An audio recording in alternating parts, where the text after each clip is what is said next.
Kisah Isra Miraj Nabi Muhammad adalah peristiwa perjalanan Rasulullah Shallallahu Alaihi Wasallam pada suatu malam yang luar biasa.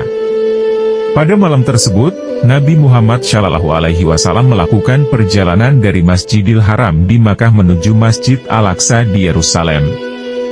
Perjalanan ini kemudian berlanjut hingga ke langit ketujuh dan Sidratul Muntaha. Sebelumnya, peristiwa Isra Miraj terjadi sebelum Nabi hijrah ke Madinah, Yatsrib. Meskipun perjalanan Isra Miraj hanya berlangsung dalam waktu kurang dari semalam, banyak pengalaman fisik dan spiritual yang dialami oleh Rasulullah.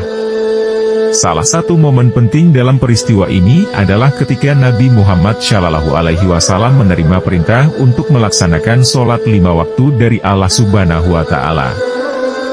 Kisah Isra Miraj terekam di dalam Al-Quran, terutama dalam surah Al-Isra dan surah An-Najm, serta dalam sejumlah hadis sahih. Di antara dalil peristiwa Isra Miraj adalah ayat pertama dari surah Al-Isra.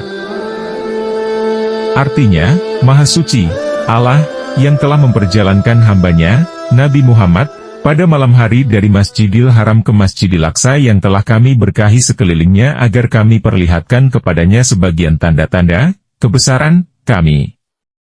Sesungguhnya Dia Maha mendengar lagi Maha melihat.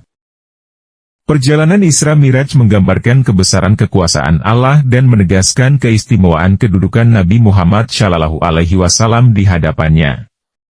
Meskipun jarak antara Makkah dan Yerusalem sekitar 1239 km, Nabi Muhammad Shallallahu Alaihi Wasallam mencapainya hanya dalam waktu beberapa saat saja. Kemudian, dalam perjalanan Mi'raj, beliau naik ke atas dan melalui 7 langit hingga mencapai Sidratul Muntaha. Kisah ini merupakan bagian penting dari keimanan umat Islam dan mengajarkan tentang keteguhan iman, ketaatan, dan kebesaran Allah Subhanahu wa Ta'ala